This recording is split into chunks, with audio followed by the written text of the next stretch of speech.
So I uploaded a video about a week ago about every single LEGO Star Wars 2025 set leak, and just since then there have been so many new updates about LEGO Star Wars sets in 2025 that I had to make this video just to inform you guys on all the new updates. So let's get into it.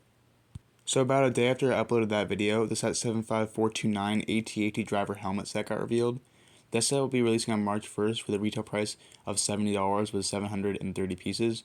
And overall, I really like the look of this set. I think it's actually a really good helmet set, probably my favorite or second favorite they ever made. I really like the Darth Vader one, but this one looks really good. I'm not the biggest helmet person, but overall I think they did a really good job with the set. It was a really good choice for a helmet set, and I think that it's really well executed as well. So yeah, great set, releasing on March 1st. And today we got pictures of the Millennium Falcon polybag also releasing on March 1st. This is going to have 74 pieces, and I think it looks like a decent polybag. It's just a polybag. And the Millennium Falcon actually has never been made into a real polybag. There's been foil bags exclusive to Europe and magazines before, but there's actually never been just a regular $5 polybag. So it is kind of funny that everyone's saying it's so repetitive when technically there hasn't been a Millennium Falcon polybag before. But yeah, I think it looks like a fine polybag. It's honestly not exciting really at all, but yeah, it's interesting, I guess. Next up, we just have some piece count updates for the set releasing in May. And the first one is Jango Fett's helmet, which is going to contain 616 pieces. This one, of course, will be retailing for $70, and of course, it's going to be an 18 plus set. So yeah, 600 pieces sounds about right. And then for the Kylo Ren helmet set, it's actually going to be a little bit less with 529 pieces, which is definitely a little low for a helmet set, but it should be fine. Again, the helmet sets always seem a little bit overpriced to me because they're just not that big of builds, and they include no minifigures. But yeah, I'm definitely interested to see how these two will look when they get revealed.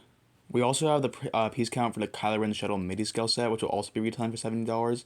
And this one has an abysmal piece count of just 386.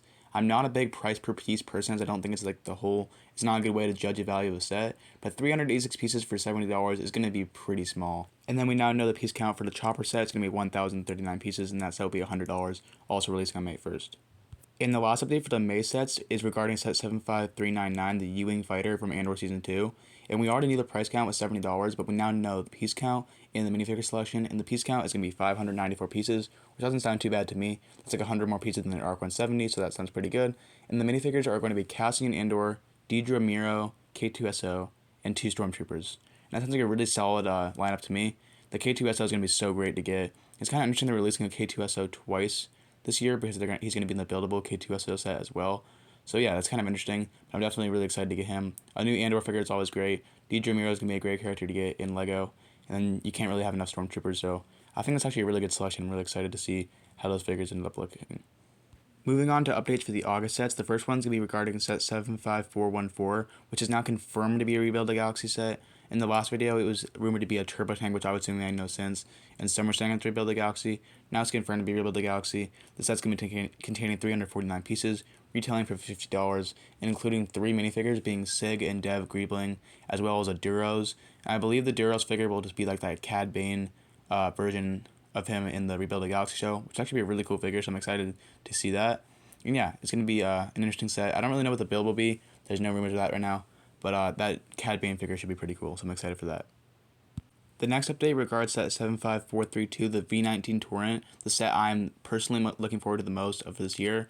And the update about it is just the piece count. It's going to have 567 pieces, which is actually a really good piece count for $60. Again, I'm not a big price per piece person, but for price per piece people, that's going to make them happy because that's almost 600 pieces for $60. A lot better price to piece ratio than the ARC 170, just like an interesting fact there, because that actually has 70 more pieces than the ARC 170 and a $10 reduce in price. So yeah, I think it's going to be a good build with that piece count. It's around 100 more pieces than the last one, but I expect it to be around the same size or a little smaller than the last one though, because we all know how that works with the smaller pieces being used as detailing nowadays. But yeah, I'm super excited for that set overall. I think it's going to be a really good set, honestly the best of the year.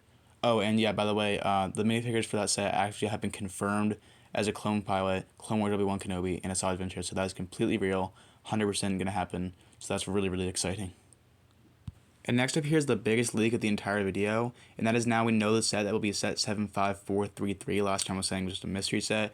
Now we know it's going to be a $70, 707 piece Jango Fett Slave 1. That's right, we're getting 2 Jango Fett Slave 1 sets in 1 year after not getting one for 23 years. The last time we got one was 2002. Now we're getting 2 in 2025.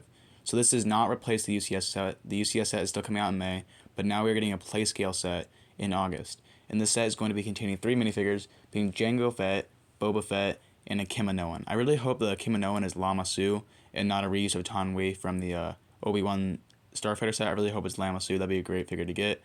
And the Jango Fett, honestly, is probably going to end up being the same one as the UCS set, which is great for people like me that's not going to spend $300 on a set right now. But some people like the UCS set are obviously going to be a little disappointed they're figuring an exclusive, which I completely understand. It'll probably end up being the same Boba Fett as well. They could have slight differences. We'll see. It's just kind of interesting that the set actually has one more minifigure being a Kimanoan than the UCS set. So you're actually getting more figures, but for $230 less. Obviously, the build is going to be so much smaller. It's probably going to be similar size to the 2021 Boba Fett Slave one. So yeah, I'm really excited for this set. Definitely excited to see those figures, most of all. Next update is a super exciting one, and that's about the MTT set coming in August. This set's going to be retailing for $150, and we now know the piece count for the set, and it's kind of disappointing at only 976 pieces. For a $150 set, that's pretty low. I would expect it at least 1,000. That's around 100 pieces less than the AGTE, which retailed for $140. So a little concerning there. I hope they use a lot of big pieces. I just hope it's bigger, at least than the 2014 one, because the 2014 one was definitely too small. But the biggest thing about this update is the minifigures. We now know the minifigures selection for that set, and these are super, super exciting. First of all, we're getting Ayo Sakura. The first time we got an Ayo Sakura, I believe, since 2017. So that's great. 8 years. Awesome to get a figure of her again. We're also getting the first time ever we're getting Commander Bly, and that's going to go great. I thought he was going to be coming with the 327th battle pack, but he's actually coming in this set, so that's actually great. I'm glad they're not including him in the battle pack because that wouldn't really made any sense. And now they're including him in a bigger set, and you can get his troops to go with him in a battle pack, so that's perfect. I love that. And there's going to be around 10 B1 battle droids in the set, which is a little less than I would have hoped, but you know, it's not as bad as the last one. The last one only included 6, I think. So 10's a decent number. I hope it's a little more than 10, but 10 is, I think, at least acceptable. But yeah, overall, super excited. The piece count is slightly concerning, but the figures are really awesome, so I'm really excited for the set. And the last rumor for the set is definitely a rumor. This is not super confirmed really at all, but some leakers have been saying that the Death Star set is going to include around 40 minifigures, which would be the most minifigures ever in a LEGO set. I hope this happens. That would be really cool. 40 minifigures is like overwhelming, but obviously I'm not complaining. That's just a crazy amount for one LEGO set. But yeah, I hope that they include everyone from both the New Hope and Return of the Jedi, and it looks like that's a big possibility of happening. So yeah, super exciting. And with that, that is all the new updates since my last video for LEGO Star Wars 2025 set leaks. If you haven't seen that video, make sure to check it out. It goes over every single LEGO Star Wars leak, so combining that video with this one will give you a full updated list. And yeah, if you enjoyed this video, make sure to hit the like button and subscribe for more cool LEGO videos.